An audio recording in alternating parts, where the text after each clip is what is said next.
Good evening, and thank you for joining us tonight for the Democratic debate for the primary in the 18th District for the U.S. Congress. I'm Angie Muse. I'm Executive Editor of the State Journal-Register. We are pleased to sponsor the event tonight in conjunction with Midwest Family Broadcasting 970 News Talk WMAY. I am pleased to introduce our candidates. Adam Lopez, he grew up in Springfield. In 2008, he joined Country Financial as a financial representative. In 2013, he was elected to the Springfield District 186 School Board and was reelected to that position in 2015. Mr. Rob Mellon grew up in Quincy, Illinois, where he is a native. He joined the U.S. Army, where he served in the fields of military intelligence and the field artillery. And then after leaving the Army, joined the Illinois National Guard. He has been a small business owner and has been a history teacher for the last 7 years. I'd like to introduce our panel tonight. Our panelists are Bernie Schoenberg, the political writer for the State Journal-Register, Jim Leach, the news director for WMAY, and Chris Kergard, the political writer for the Peoria Journal-Star. This event is also being live streamed on sjr.com and pjstar.com. And with that, we'll get into our debate.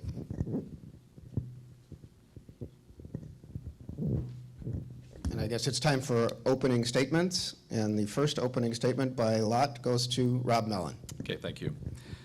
First, I would like to thank everyone for attending tonight, and a special thank you to the State Journal-Register and to WMAY for hosting this event. My name is Rob Mellon, and I want to be your next congressman. I did not come to that decision lightly, and I do not want the position out of simple vanity. We've had too much of that lately. After what our state and our district has been through recently, it is time to restore integrity and honor to the office, and I feel that I am the best person to fill that void in leadership. I am ready, I am prepared, and I am unafraid. I am an experienced soldier, a teacher, and a family man. I have dedicated my entire life to service. My leadership experience and knowledge of global affairs gives me a unique perspective and a distinct advantage over every other candidate in the race, irrespective of party. In fact, my in-depth understanding of both domestic and international affairs makes me the best choice to serve and to bring integrity and a level of civility to Illinois politics, which is sorely lacking. With our politicians lured by millions of dollars of special interest, I vow to you to be unaffected. With the intense polarization in Congress, I vow to work together to solve our nation's problems. With all of the hate and violence in the world, I vow to be an agent of compassion. And with all of the political distractions and selfishness, I vow to govern. In short, I vow to be a leader that you can trust. Thank you. And now Adam Lopez. Yes. I'm Adam Lopez. I'm running the Democratic primary here on July 7th. I want to thank Bernie, Jim, and Chris for being moderators. I want to thank SJR and WMAY putting this together. And I want to thank Mr. Mellon for making the journey over from Quincy. Thank you. I also want to recognize my family that's here, my wife, Christine, my mom, and my dad. So thank you for coming. I'm currently a financial representative with Country Financial. I serve on the Springfield School Board. I was elected 2013 and re-elected 2015. And a couple months ago, I decided to run for Congress. I want to bring responsible leadership back to the 18th District. That means a lot to me. There's 3 issues I'm going to be focusing on. You can say they're 4. But going door to door and meeting folks in the 18th District, these are huge issues. I'll be talking about infrastructure and jobs. With our roads and our bridges are crumbling, we need to focus on infrastructure and help create jobs and retain jobs here in the 18th District. I also focus on the Affordable Care Act. I'm a strong advocate of the Affordable Care Act. I do this every day in my job, provide health insurance for individuals that need health insurance. And third thing, immigration reform. I'm Hispanic. I'm a grandson of a Mexican immigrant. That means a lot to me.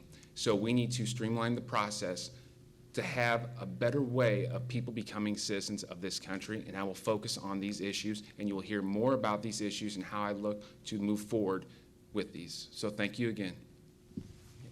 Now thank you, Mr. Lopez. For the first question to Mr. Lopez, what implications do last week's killings at the church in South Carolina have on gun control or other firearms regulations in the United States? First of all, it was tragic what happened in Charleston. It's tragic of the events happening around the country, what's going on with guns. Now, stiffer gun laws, I believe, is not the answer. What we have to look as, we do have responsible gun owners. Now, there are a few that aren't responsible, so we have to find ways of regulating those gun owners. So moving forward, we need to find ways of controlling those guns, and I'm a strong advocate of the Second Amendment. Mr. Mellon. Okay, thank you. It's absolutely heartbreaking. And from my perspective, it's a question of our civility. And we've been working, fighting against racism and bigotry in this country almost from its inception. Now, the gun control laws that would have been in effect in South Carolina wouldn't have prevented this accident. And so I believe that we shouldn't have any more gun control laws, but what we could do is we could properly fund the ATF and make sure there's proper enforcement. Now, in the case of this gentleman in South Carolina, I'm not sure what would have prevented it outside of eliminating the hatred in his heart, which is very difficult to do. We have to continue to work towards that and to treat each other civilly and with respect. Gentlemen, our next question goes first to Rob Mellon. The U.S. EPA's proposed tighter restrictions on carbon dioxide emissions from power plants, which could have an impact on markets for U.S. coal and Illinois coal in particular. Do you support such restrictions, or do you believe there should in fact be more support for coal production, especially here in Illinois? To Rob Mellon. Well, the question of coal, it is an important industry in Illinois, but what we have to realize is that climate change is real. And there's no debate on that, actually. There's a debate on what role humans play in climate change, and the overwhelming majority of people and scientists are clear about that the humans play a role in that. You know, Pope Francis just recently issued an encyclical regarding climate change, and I agree with him. And I think this falls directly in line with your question about coal. You know, climate change is real and it's getting worse. This is what Pope Francis said. Human beings are the major contributor, or one of the major contributors in climate change. Climate change disproportionately affects the poor. Now, for the Pope, he's talking about in third world nations. We can do better. That's another, point that the Pope was making. And individual politicians have to step up to the plate. You know, we have to remove our focus on fossil fuels. These are finite resources. And if we continue to put our resources into drilling and fracking and to pipelines, we're doubling down on a failed policy. And so if we remain fixated on this, what we're going to end up with is we're going to end up with a situation like we had in the 70s with the oil shocks of the 70s and long gas lines. We need a comprehensive energy policy, which can include coal, but it needs to be comprehensive and focus on renewable energies. Same question to Adam Lopez. Yes, here in Springfield, coal's a big deal, which you mentioned. We have City Water, Light, and Power. We have individuals working in coal plants here. I have family members that work in the coal industry, so it is a big issue in our family. And clean coal is what we need to look at. I know Mayor Springfield has talked about that, of clean coal. We need to work on the clean coal issue here. We need to look at renewable energy. That is a huge deal for moving the country forward. And climate change is real. It's, the Pope did say it, and we all need to work together of moving forward and get away from foreign oil. That is a big focus I want to focus on when I'm elected to Congress, of getting away from foreign oil. Okay, this next question will continue with Mr. Lopez. The United States is facing a crisis over crumbling highways, bridges, and rail corridors. What is your proposal to pay for road and transit improvements each year? And in doing so, do you support a higher federal gas tax? First of all, I'm against raising gas tax. I've said that from day one. Highway Trust Fund has a shortfall of about $150 billion. I propose cutting off the corporate loopholes on corporations and wealthy individuals having their money overseas. By shutting these loopholes off and bringing that money back here would create $150 billion a year.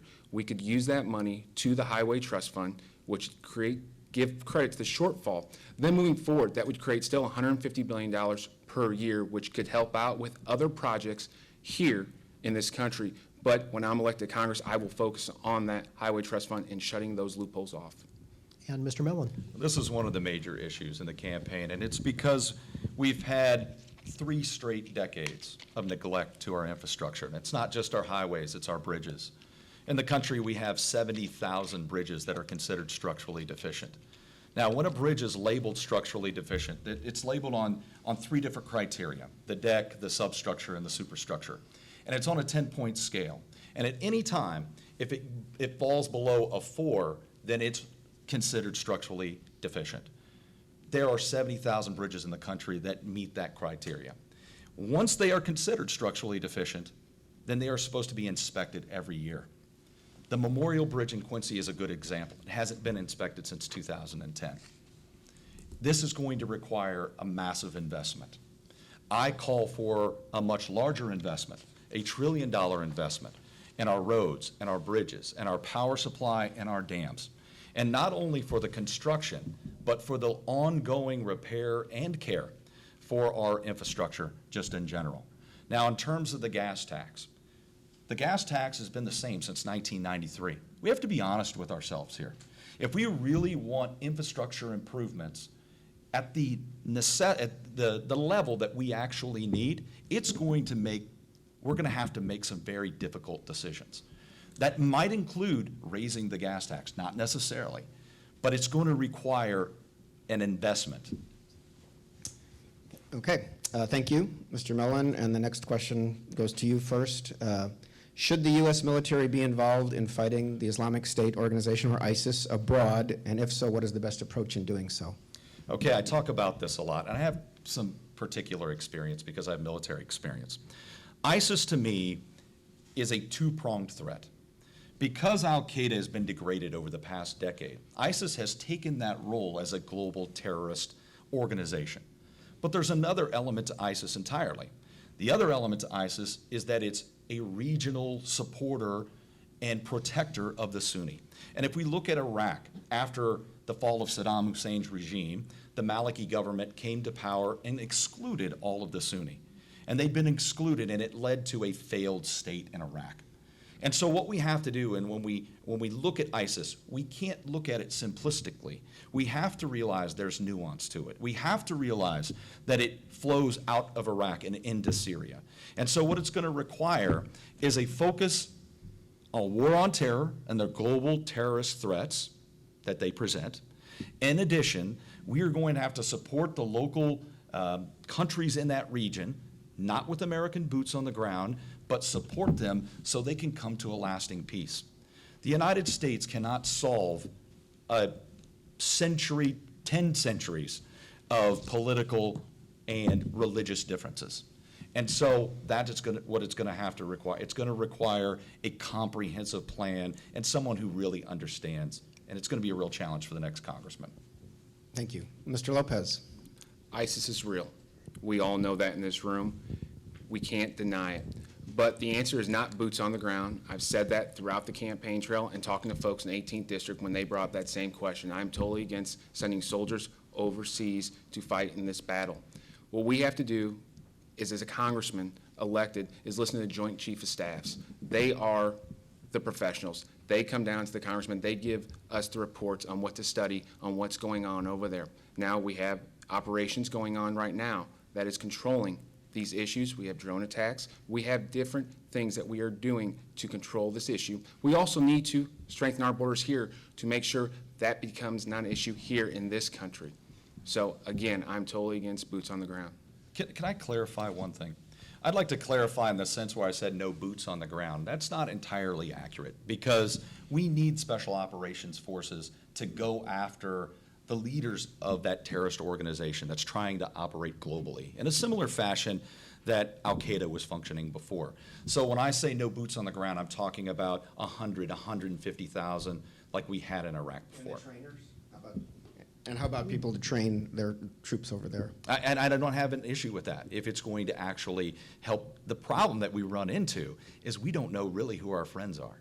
And if we look at the differences between the Sunni and the Shia, for example, you know, ISIS is Sunni, and we support a Shia government in Iraq, but it's just the exact opposite in Syria. And we have a contentious relationship with Iran.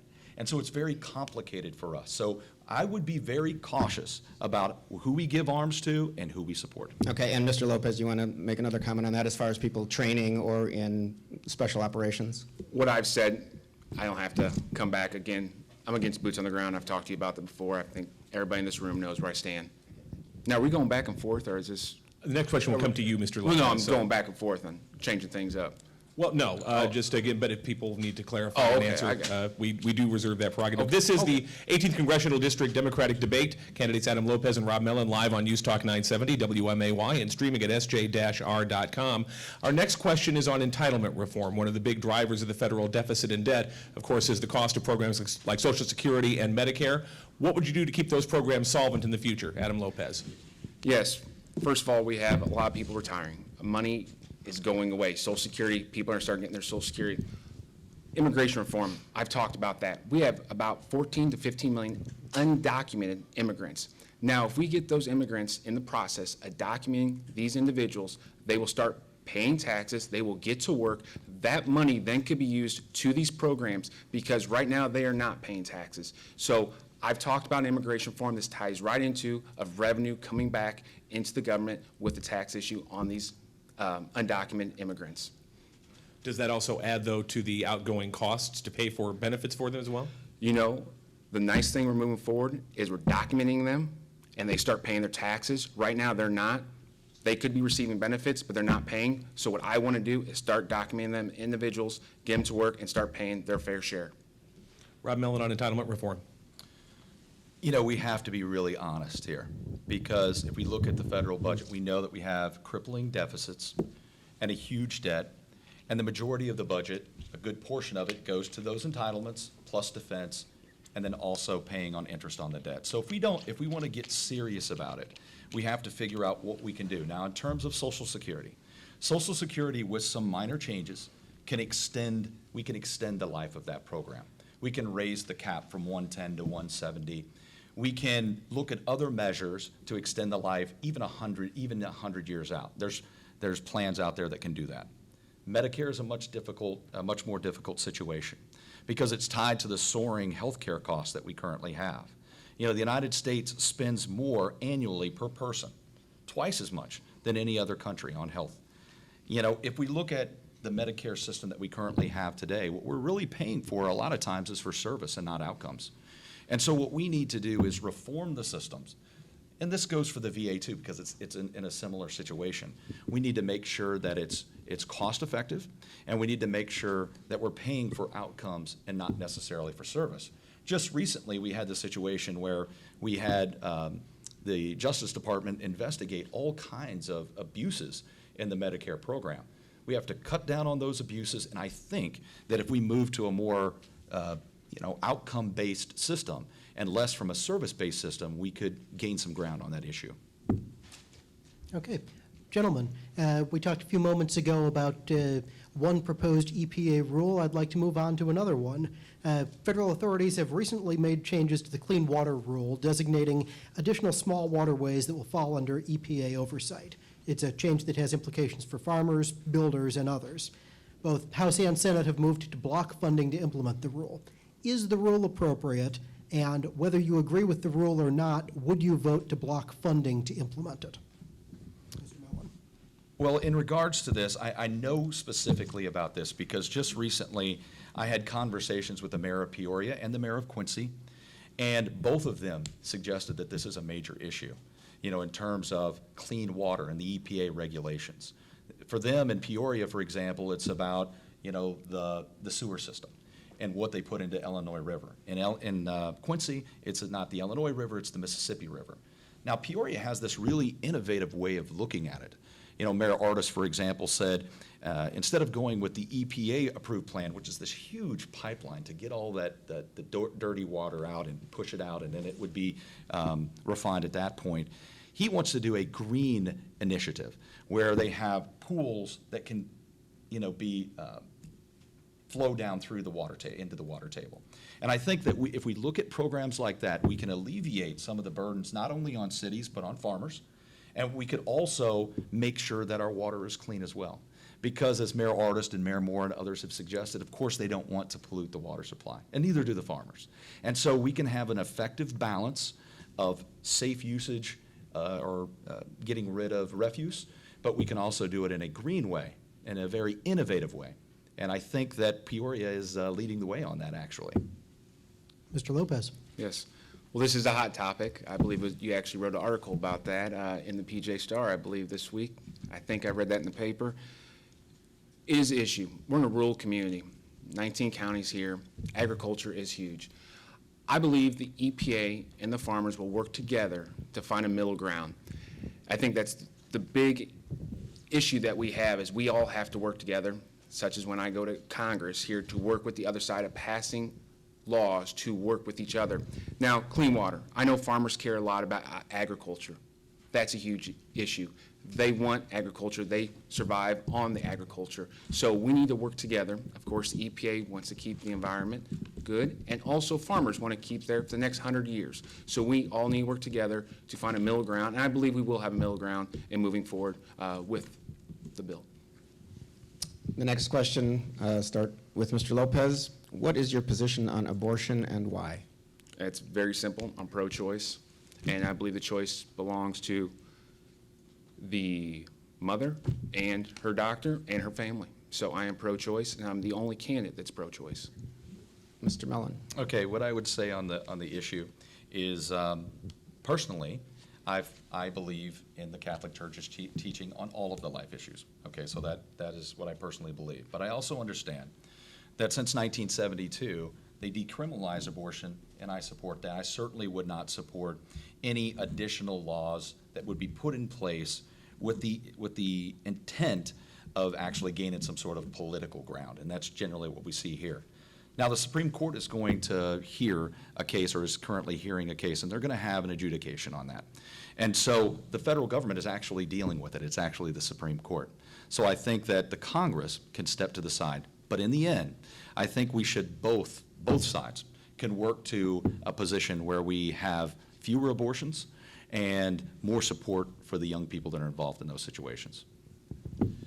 Speaking of the U.S. Supreme Court, a key ruling is due any day now on the Affordable Care Act and the subsidies that are at the heart of that act. With that in mind, tell us what your thoughts are on the current state of the Affordable Care Act and what, if anything, you would do to change or modify it. First to Rob Mellon. First, we have to dismiss this idea that our healthcare system did not need reform. And the old system had tons of problems. Almost 50 million people were without health insurance. That's significantly changed. The Medicare Part D prescription drug donut hole left many seniors unable to buy the medications that they needed. Those are needed reforms. Now, if you look at the system that we have today, the American people have been, confused just by party politics. But if you look at the individual components of the law, tax credits to help small business, almost 90% of the American people support that, to help small business provide health care insurance. Closing the Medicare donut hole, over 80% support that. Allowing coverage for children ages to the age of 26, almost 80% support that. So there is some real support for some provisions within the Affordable Care Act, but just like any law, we have to look at it. It's not going to be implemented fully until 2026 or something like that. There's plenty of time to work on it, to see what works, to build up that part of the plan. And if something isn't work, I'm for efficient government. I'm not for the plan if it's not going to work. If we find areas that it's not working sufficiently, then it needs to be reformed and needs to be changed. But overall, we know that the cost of insurance has actually come down. The inflation in the healthcare system has come down. And in part, that's due to the Affordable Care Act. Adam Lopez? Yes, I'm a strong advocate of Affordable Care Act. I provide this to my clients that come in and want health insurance. I've seen this change many lives. I've seen a woman come in that had breast cancer. She had pre-existing. She couldn't leave her insurance carrier, but she was able to come in once the Affordable Care Act to get affordable health insurance. I think everybody should have the right to affordable health insurance in this country. Now the Supreme Court's going to have a ruling. We hope they rule in favor of the Affordable Care Act and move forward. Now, Senator Durbin talked just on your show this morning about we need to look at a state-run system. There's 17 other states that have a system. We should look at that also here in the state of Illinois. Down there at the Capitol, they should be looking at this. Governor Rauner should look at that. It's a big option. So the Supreme Court could affect over 200,000 households in this state alone. That means a lot because a lot of people are living paycheck to paycheck and they have to pay their premiums. So I'm a big fan of the Affordable Care Act. It is changing lives every day, and I'm very proud of what we have done and accomplished in a short period of time. I look forward to moving forward with the Affordable Care Act. Gentlemen, as we move up on the halfway point in the debate here, I want to ask you a broad question. Pragmatically, this district is drawn so that Republicans have an overwhelming advantage in the district. Convince our listeners and viewers that you have a strategy to win. How do you turn out your base and appeal to independents? Yes. So the media has called someone else a winner already. I guess they've already called the other guy from the other party the winner. But I'm running to win. I'm here today to win. It's a special election. I'm going door to door. I was out this weekend talking to people. They are upset. They want a Democrat in that seat. It's time that Democrats rise up and take control of this district, and we are going to take this district, and I can make that promise to you that we will put a Democrat, and September 10th, you will have a Democrat in Congress. Okay, now, in Mr. terms, Mellon, yeah, thank you. In terms of the gerrymandered districts, you know, this is a problem across the country. We need to have effective reform in that regard. And I know it's done at the state level, and I've had many conversations, especially with Democrats who said, if we give it up, we're giving up our advantage. But it's wrong. You know, the gerrymandered system is wrong. It's wrong in Pennsylvania, it's wrong in Ohio, and it's wrong in Illinois. We shouldn't have a situation where 435 seats in the last election, and there were a handful, less than 20, that were seriously contested. There's something flawed with our system. If we have a situation where the approval rating for the Congress is less than 10%, but over 95% of them get reelected. And that's because of the money in the system and the gerrymandered districts. Now, for us running now, it's a real challenge. But I think people feel disaffected. They feel that the politicians are not responsive to them. And what I can bring is a level of experience. I have varied experience, small business owner, a soldier, a family man. I've experienced a lot of things, and I think that relates to a lot of people. And if I can get that message out, if we can get past this idea of looking at the situation so simplistically as Republican or Democrat and say, who do I think is best? Who do I think is most prepared? I think I have a good chance if that is their mindset. Mr. Mellon, this one goes to you first, and I know you had put out a position paper on this. As a congressman, what would you do to help U.S. veterans? Okay. You know, this is really important to me. I actually just put out something very comprehensive. I'm the only person to do it. I have a program. You can go to my website if you want to check it out. It's called Operation Warrior Support. And it's 2 layers. There's 2 layers to it. One is direct support to veterans, and the other one is reformation of the VA system. You know, for the direct support, I propose through our infrastructure plan a Veterans Jobs Corps. So if we hire people to go to work rebuilding our roads and bridges, we can set aside some of that money for veterans to go to work filling those positions.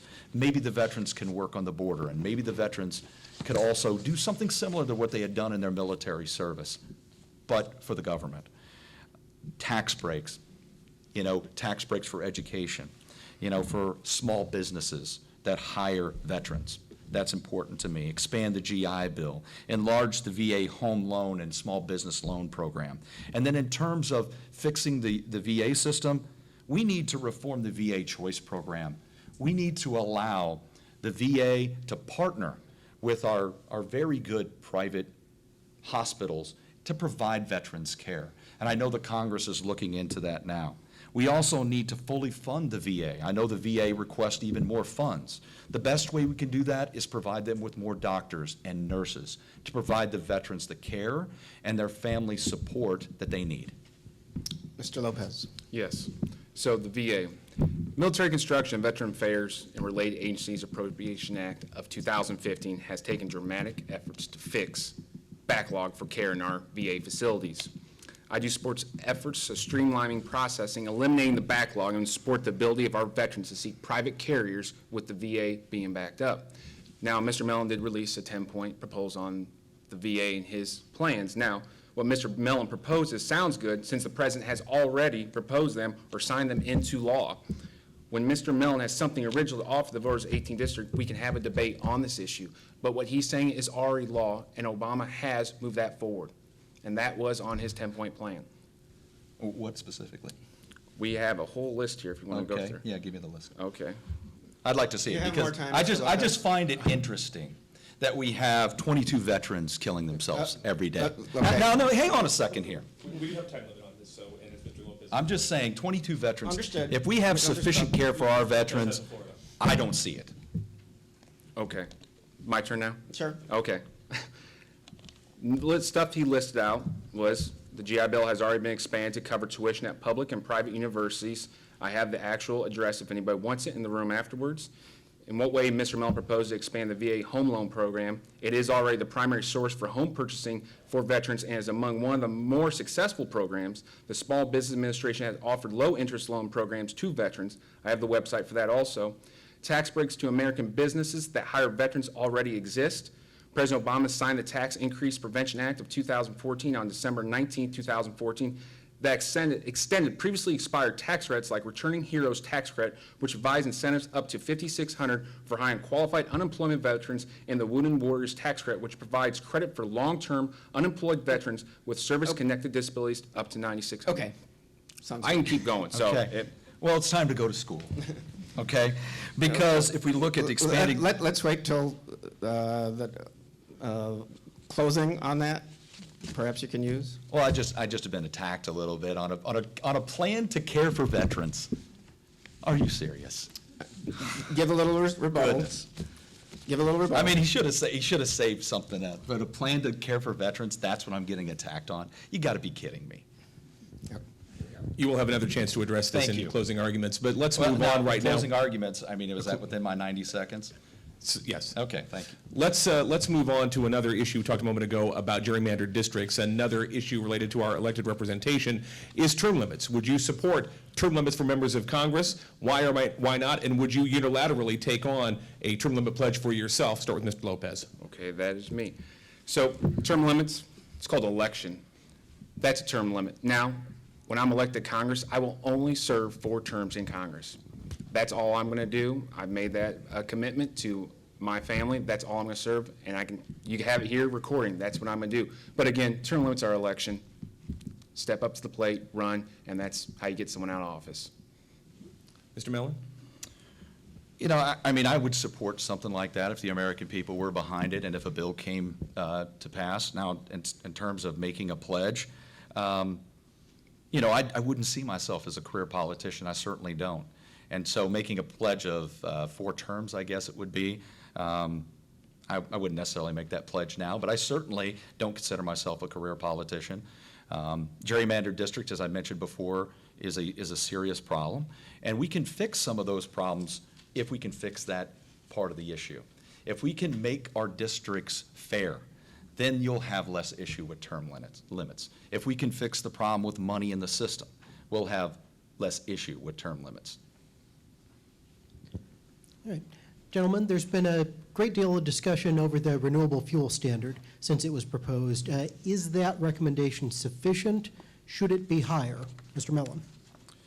You know, I discussed this earlier. You know, we have to move to a position where we're moving away from these finite resources and move to more renewable energies. Now, what that's going to require is an immense investment.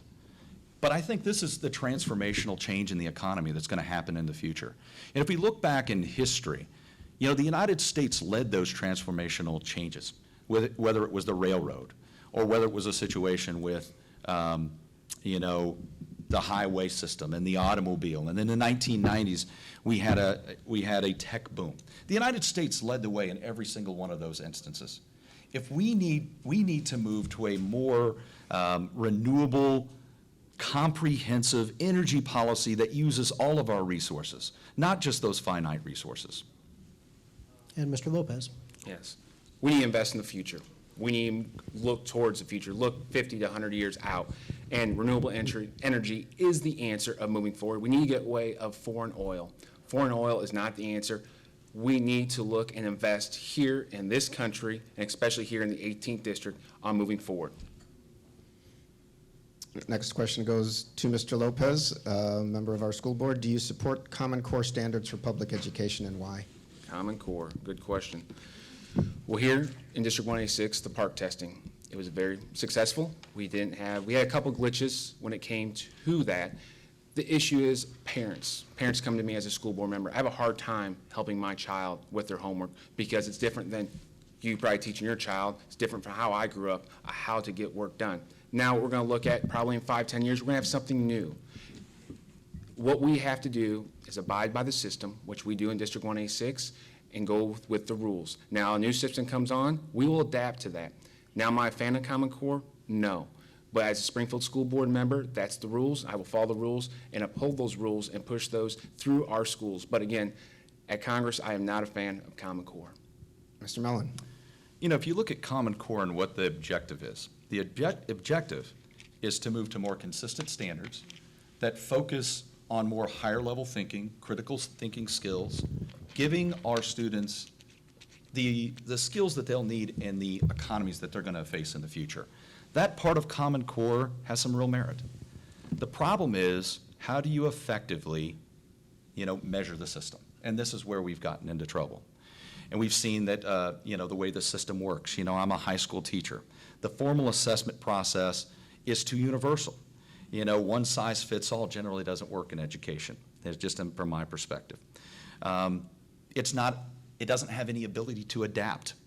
We need situations where each individual school district has different challenges. This doesn't have an ability to adapt whatsoever. It's just a universal standard. But we have to remember the states accepted this freely. The states can go against it. Illinois doesn't have to accept the Common Core standard. They chose to do that freely. So in terms of what the overall goals are of higher level thinking skills and critical thinking skills, I think are important, and those are skills that our students are going to need in the future to compete in a global economy. But in terms of how we formally assess it, and it has to be on a computer-based system, which really puts rural schools in a very difficult position, we have to look at that. Again, this is the Democratic candidates debate in the 18th Congressional District, live on News Talk 970, WMAY, also streaming at sj-r.com and pjstar.com. Our next question goes first to Mr. Mellon. The current federal minimum wage is $7.25 per hour. What should it be and on what time frame? Okay, for the minimum wage, there's several misconceptions with the minimum wage. First of all, a current minimum wage, 15 million workers currently work for minimum wage. The misconception is that the majority of them are under the age of 20, which is not true. 90% of the people who work for minimum wage are actually over the age of 20. The average age of somebody who's working for minimum wage today is 28 years old. There's 300,000 minimum wage workers that have a college degree. This is just the nature and the complexity of our current economy as we've shifted over the past 50 years from a more industrial-based system to a service-based economy. So we have to realize, if you work 40 hours a week in this country, you should never live in poverty. And that's the nature of what we have the current minimum wage at right now. I propose moving the minimum wage to $11 an hour and, adjusted for inflation, reach the 1968 level by 2020, which would be $15 an hour. Mr. Lopez. Yes. Minimum wage is a big deal. I'm a business owner. I pay my employees a higher wage than $10 an hour, which I say minimum wage needs to go to $10 immediately when you index it with inflation. We have so many people in this district. When I go to meet folks in the 18th district, they're working 2 to 3 jobs. I can relate to that. When I graduated college, I was working for District 186 as a special ed aide. Wasn't enough to pay the bills. I had to go get a second job. I made donuts right here in Springfield at Mellon Cream Donuts. I was working from 8 o'clock in the morning to 12 o'clock at night to pay all my bills. So we have to get away from cheap wages and get the wages up. People need to spend more time with family. We have so many people not with their families, and families is important. So we need to have people stop working 2 or 3 jobs to pay the bills, get the minimum wage up, and index it with inflation. One other point with the minimum wage that I'd like to bring up. There's a higher percentage of veterans on minimum wage than any other people in the country. There's also a higher number of people on food stamps, the veterans, than any other position. Okay. Mr. Lopez, a very brief response to that, and then we'll move on. Well, I didn't hear it because there's a lot of commotion going on. It's about veterans is what it was. Okay.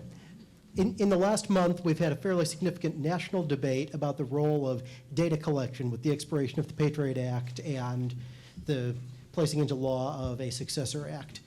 Is that sufficient protection for the citizens of the United States, or do there need to be new additional protections put into place to ensure that mass data collection is not engaged in? You would repeat that question for me one more time? Are the revisions that were made in the wake of the Patriot Act's expiration sufficient, or do they need to be bolstered? Well, basically, we're collecting data on individuals like yourself, me, probably everybody in this room, the federal government is collecting data on. It didn't stop terrorism in this country. We need to collect data, get a warrant for individuals that we know are going to commit terrorist acts or attacks on this country. That's what we have to do. Senator Durbin talked about that. We need to only get data from individuals that we know are going to be destructive to this country, and not on you and I and everybody in this room. Mr. Mellon? Okay, I have more experience than anybody else, probably in the entire Congress, because my first job in the United States Army was I was a voice interceptor. I intercepted voice communications. Now, my focus was mainly in Latin America, but we had a rule back then. Now, this was before 9/11. I know things have changed in that regard. But the rule back then is if someone started speaking English, we stopped recording to protect their constitutional rights. If we want to use that type of system, and we want to be that intrusive, then you have to get a warrant to make it constitutional. I'm not saying that law enforcement shouldn't be given those tools. I mean, I did it myself in the military, not against American citizens, but I did it.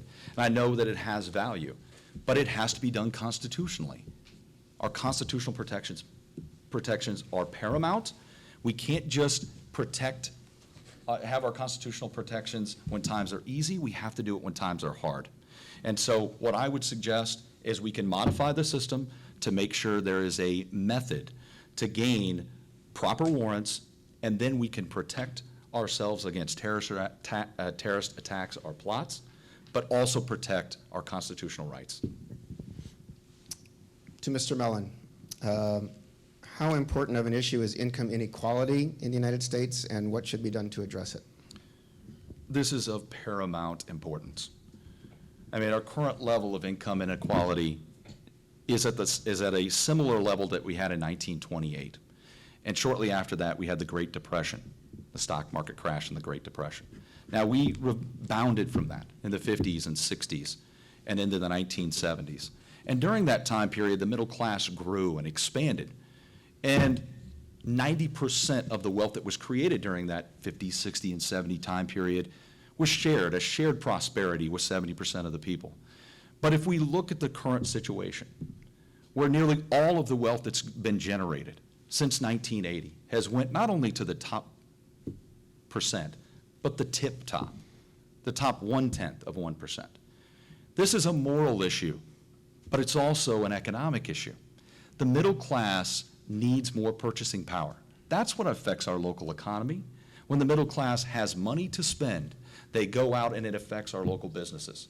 When our wages are depressed, like they have been since 1980, the middle class isn't expanding. In fact, it's made harder by increased burdens and the cost of everything else.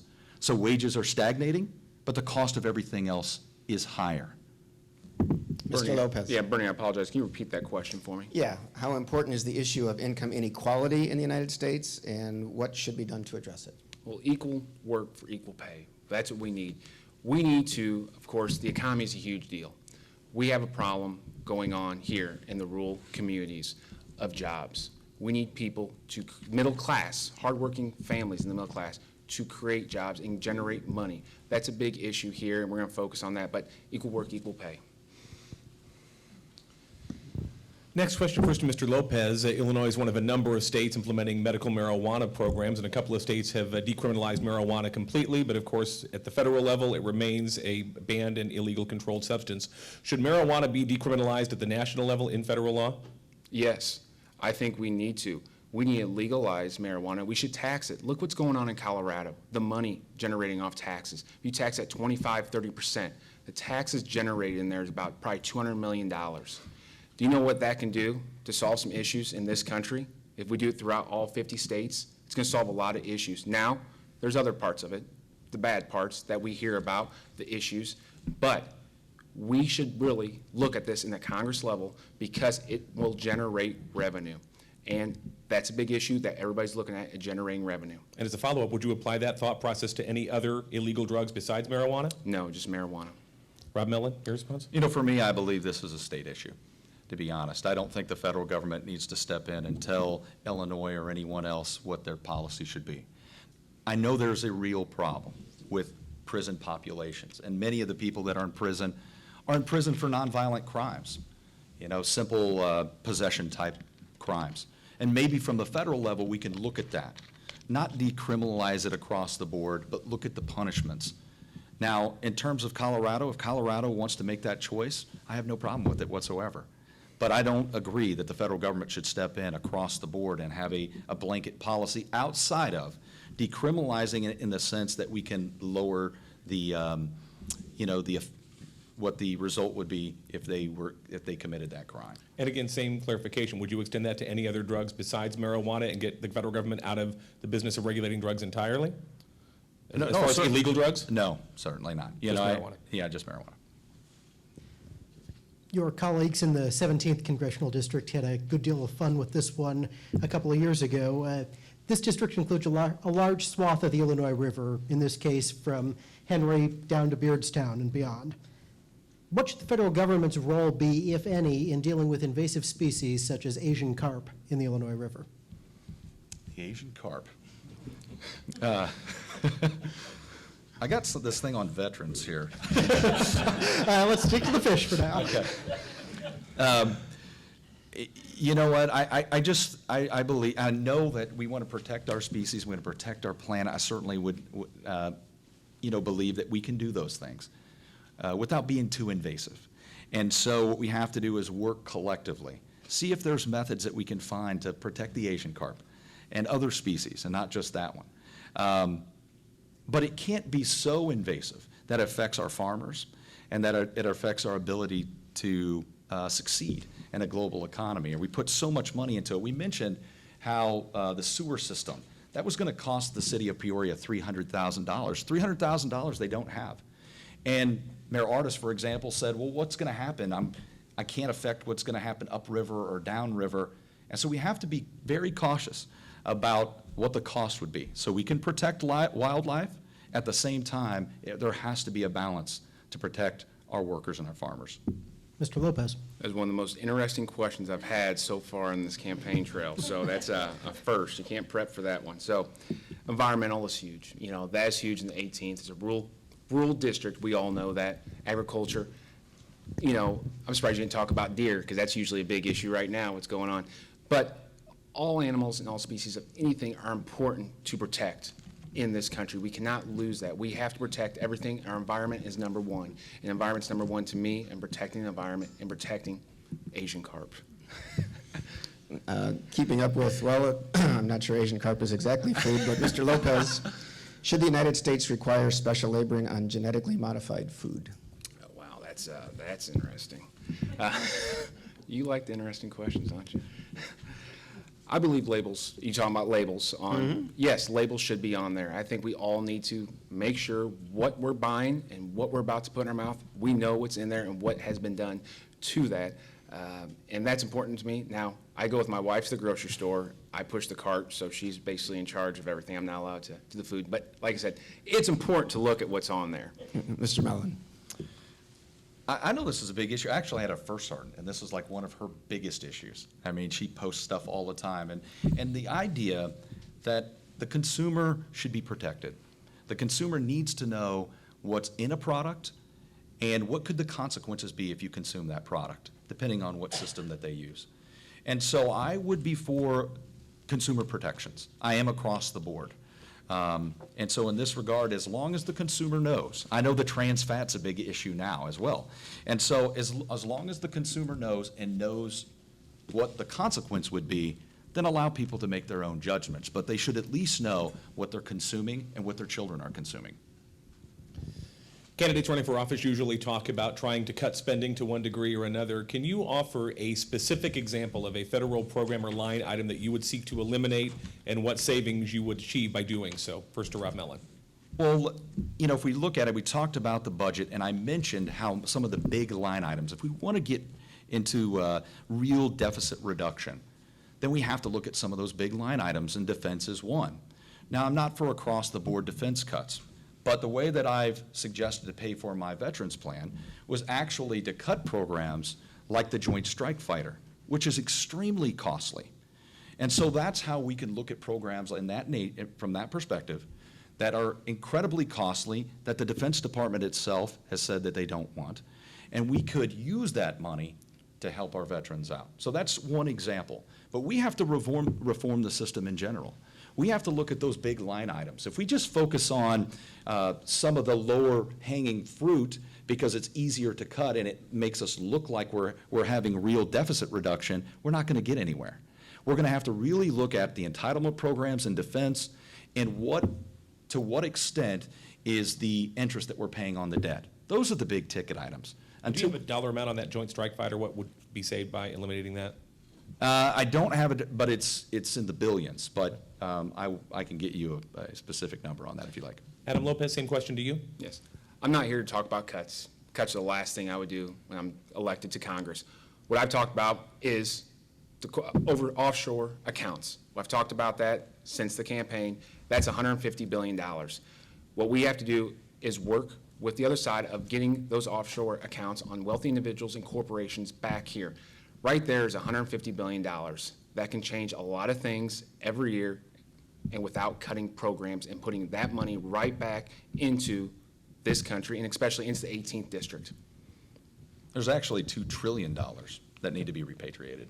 Gentlemen, as we wind down on the debate here into the last few minutes, I want to ask you another broader question as we're going into the 2016 election. Who are you supporting for president in 2016 and why? Right to me, right? Yes, Well, sir. I'll be supporting Hillary Clinton. I was a big fan of Bill Clinton when he was president, and I will be a strong supporter of Hillary Clinton. I'll be walking for Hillary Clinton, and I look forward to seeing her in D.C. as our next president of the United States. Mr. Mellon. I was thinking if this doesn't work out, maybe I'll try it. So, you know, to be honest, I haven't made up my mind yet. And I think as a conscientious citizen that I need to get more information. Obviously, I know Hillary Clinton, and I know what kind of experience she has, and that's very attractive to me, I can be honest. But I also like some of the things that some of the other candidates are saying. I like some of the things that Bernie Sanders is saying, for example. And so I think that I'm going to hold out judgment, and I think every conscientious citizen should do the same. Whoops. To Mr. Mellon, we still have a federal death penalty. Do you support that? No, because I mentioned that I follow the Catholic Church on the life issues, and that's one where I fall in line with the Catholic Church. And Mr. Lopez, I believe in the death penalty. because? Because we're paying so much money for individuals on death row. How much money is going to these individuals because of the death penalty? We need to bring the death penalty back. We have individuals that have taken lives of family members, that people have lost their families, and we need to bring the death penalty back because it will set an example to individuals trying to commit these crimes. Obviously, we're here because of the departure of Aaron Schock from this congressional seat for reasons that we're all well aware of. How can you assure the voters of this 18th district that you will not be following his footsteps with some of the issues that he now faces? First to Adam Lopez. Yes. First of all, you're going to read the House ethics rules, first of all, right when I get there. Second of all, hire a full-time attorney, an accountant to take care of things. Right now, I do have an attorney and accountant taking care of my items. I'm also going to bring responsible leadership back to the 18th district. Aaron Schock was a little, had too much fun, let's say that, instead of representing the district. He wasn't going out to the communities. I've been out talking to voters in Havana, in Beardstown, in East Peoria. Get out to the individuals that put you there. Get to the voters that have put you there to represent them, and I will be the voice for the voters in the 18th district because the voters have put me there to work for them, and I will work for everybody in the 18th district. And to Rob Mellon. Well, first of all, I don't need to read the House ethics to figure out what ethics is. And I've lived it for 2 decades. You know, as an Army officer, I live by a very strict rule of ethics. And I think that is what's really needed here, to bring a level of integrity and honor back to the system. And it's something that no other candidate can bring. And so once you've lived with that threshold, that very high threshold of ethics for over 2 decades, it's a good perspective that you can bring to this office. So it's easier at that point to not fall into the traps and the snares that Aaron Schock fell into. But I'm not in this for political power. I'm not in it for the money. I'm only in it for service. This is too easy. This is too easy. If you're in it for those reasons, you're going to succeed, and you're not going to fall into the snares and the traps. All right, gentlemen, we've come to the end of our hour for the evening, and it is now time for closing statements. I want to thank both of you, Rob Mellon and Adam Lopez, for being with us tonight. Mr. Mellon, we'll begin with you for a 90-second closing statement. Okay, thank you again to everyone and to our distinguished panel of moderators. Thank you. You know, we had a chance this evening to discuss some very important issues. I truly appreciate that opportunity. Tonight, one of the major issues was jobs and the economy, and that's rightfully so. I actually presented a detailed 10-point jobs plan. I'm the only candidate in the race to do that. In addition, I've demonstrated my knowledge of history and world affairs. I feel very strongly that I am the clear and strong choice in this election. Now, I've often stressed the importance of my military service, but here's why. First, as I've shown tonight, my military and overseas service gives me an understanding of global politics that no other candidate has. The world today is a dangerous place, and our next congressman needs that type of experience. Second, politically, because of that experience, I am the only candidate that has any real chance against the other party's name recognition and obscene amounts of money. Because all of the money in the world cannot buy 2 decades of military service. You have to have lived it. I'm the only candidate who has. It's not that I could and the others could not. It's that I did and the others did not. Finally, it's about leadership. And honorable leadership is needed now more than ever. I am prepared and I am unafraid. And I am ready to be a leader you will be proud of and not ashamed of. Thank you. And Mr. Lopez, 90 seconds. First of all, thank you. It's a great crowd, and thank for all the listeners listening right now. This is a great event. I'm glad we have debates like this. I want everybody here to know that I'm the only pro-choice candidate in this election. I'm the only candidate that demonstrates union support with all my material. Every literature I've ever done has had the union bug on there. I am pro-union, and I will support unions throughout the campaign. I'm also the only candidate that can win in a general election. I'm going to bring responsible leadership back to the 18th district. And when you leave this room, remember a few things I brought to you about infrastructure and jobs, how I'm going to create and retain jobs here in the 18th district, be a strong advocate for the Affordable Care Act and immigration reform. Again, responsible leadership is what you get with Adam Lopez. And also, if you guys don't have anything afterwards, we're making phone calls to voters after this for another hour. So you're more than welcome to come down to headquarters and make phone calls. So anybody can come with us. So thank you again. Thank you to Mr. Lopez and Mr. Mellon for joining us here tonight. If you would please join me in a round of applause to thank them for their participation.